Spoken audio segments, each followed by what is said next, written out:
Hey guys, what's going on? It's Dunbar Snackbar here with a game of MLB 2K12. This is another one of those games that are coming out of my Detroit Tigers franchise. I'm loving these games. It's a ton of fun, and I can't wait for the regular season to start.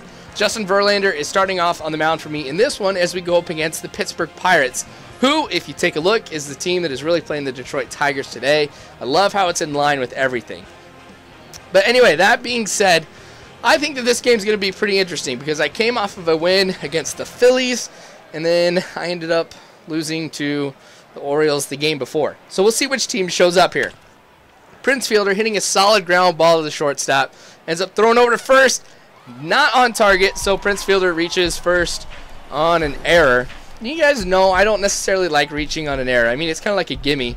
If I'm going to get on base, if I'm going to score, I want it to be by my own doing. But at the same time, who's going to say no to getting on base? Because it could have a big influence on the game, just like this, as he is going to end up being one of the runs off of this two-run home run by Young.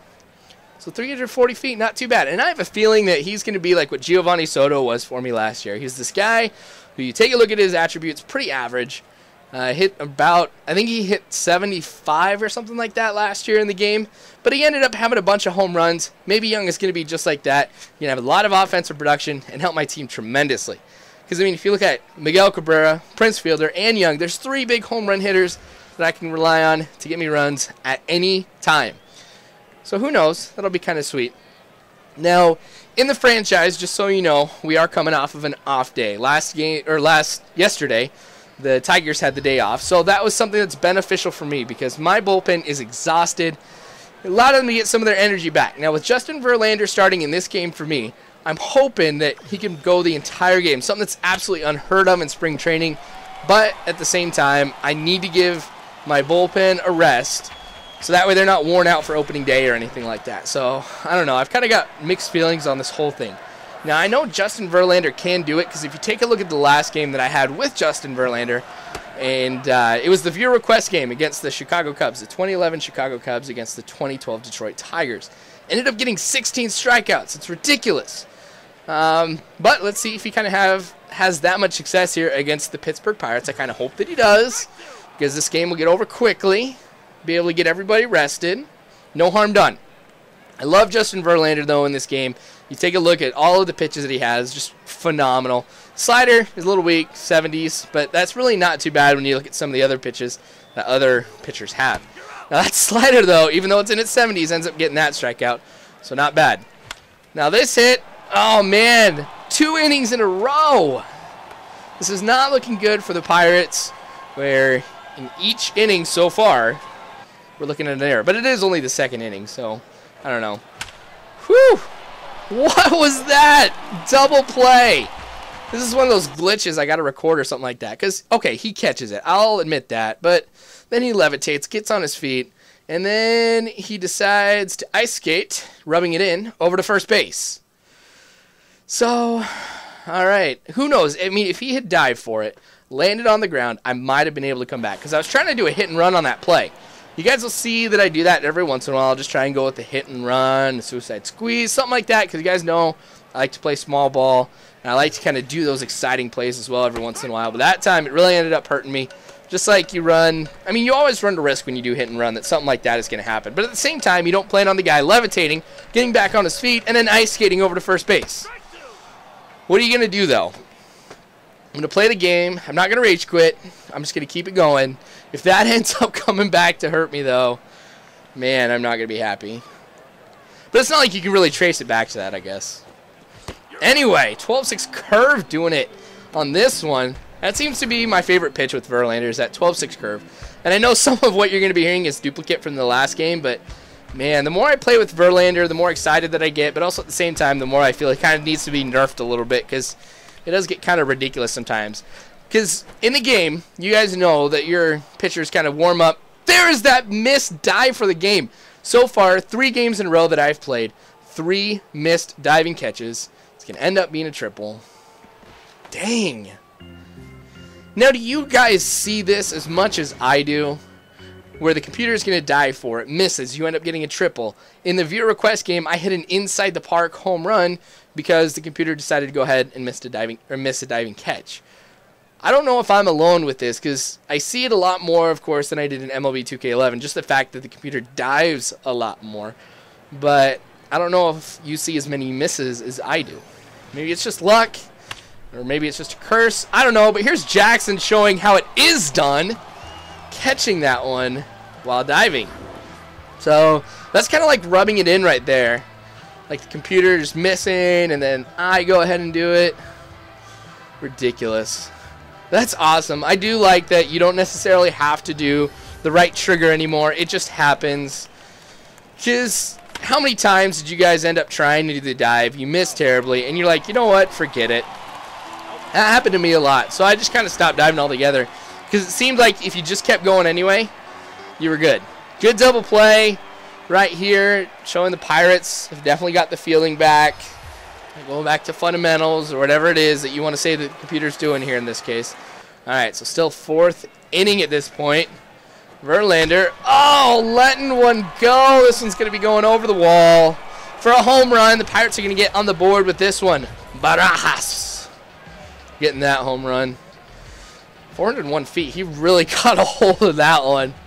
Man, but can't expect perfection in every game from your pitcher. You got to know that there are going to be runs scored by the opposing team. I'm just lucky that it was just 1 run right now because we're still looking at a 2-1 game. Now remember too, with that error, it could have been 1-1 if they had, if the Pirates had been able to complete that throw, get it over there accurately. But remember, 4th inning, still plenty of baseball ahead. Not necessarily too worried. All right, so here we are, 5th inning. Now you can see mixing locations. I've gotten a little bit better at it. I just don't like throwing right down the middle of the plate. I don't know if you guys do that too. I kind of like to work around the edges a little bit. I guess I could probably work on throwing it low and in the middle here, but I'm all right with that. Diversification of pitches is really easy to do with Verlander. Not only, of course, do you have pitch placement, which you have with everybody else, but when you look at his pitches, they vary tremendously on what you got. I mean, you have a good 100-plus mile-an-hour fastball. Sometimes you got an excellent curveball like that. Really easy to work a series of pitches that is going to make sure that the computer doesn't pick anything up. Here we go with the home run of my own once again by Prince Fielder. And this is one of those games where it's not too much contact hitting. It has just been a slugfest, basically, of home runs. Now, I know when you kind of think of slugfest, you think a number of home runs, but it's just been back and forth with home runs, and that's how every single run has been scored, is off of a home run. So the lack of contact hitting has really worried me in this game, because against the Orioles, I didn't have power hitting, but I had a lack of contact. And I don't know. I hope this is not what I'm going to be seeing throughout the year, just relying on home runs to get every single run. Because, I mean, the thing is that if I have 3 good home run hitters, I may be able to move them around a little bit in the lineup just to kind of accommodate that. But if there's nobody there to get on base, what's the point? Anyway, all right, so the Pirates do have some fielding going now. Can't necessarily expect an out. 6th inning. Here we go. Verlander with the pitch. Pirates getting another hit now. They've been in a drought for the last few innings, actually. So this is kind of why I had to go ahead and show this, is because what hits have they had? McCutchen is phenomenal. He's one of those guys that I wish I would have, because his stealing ability is ridiculous. I love it. I kind of knew he was going to go. Now, a few pitches before that, I just kept throwing it high, just trying to get the pitch out and everything like that. And, of course, as soon as I'm like, all right, maybe he's not going to go, of course he goes. And I threw something like a slider or a changeup, so it was like the best possible pitch for him to go off of. So, all right, with 2 outs, McCutchen on second. A run here, granted I am still up by 2, but I don't necessarily want to have that happen, because with 1 run, I don't know. It's really easy for them to come back. I mean, just like I've been saying here earlier, home runs have been the name of the game so far offensively. You know, if there's a home run here, we're talking about a tied game. You know, or even if it's a solo home run, I don't know. I'm going to get kind of worried about this. Not the game that I've been wanting to have against the Pirates. It's kind of been off and on just all around. So I need to kind of get everything settled down, find the groove. Verlander, though, he has been saving me in this game. All right, 9th inning, 1 out. Ooh, Prince Fielder letting that one go by. So you guys know that patience at the plate is my weakness right now, too. along with hitting the slider, I guess. So 2 balls, 3 balls. I think you guys kind of know where this is going, and this is not one of those highlights you probably get too excited about, but for me, I was super excited. Let that one go. Prince Fielder gets walked. And that is tough with Prince Fielder too, because you know what he can do.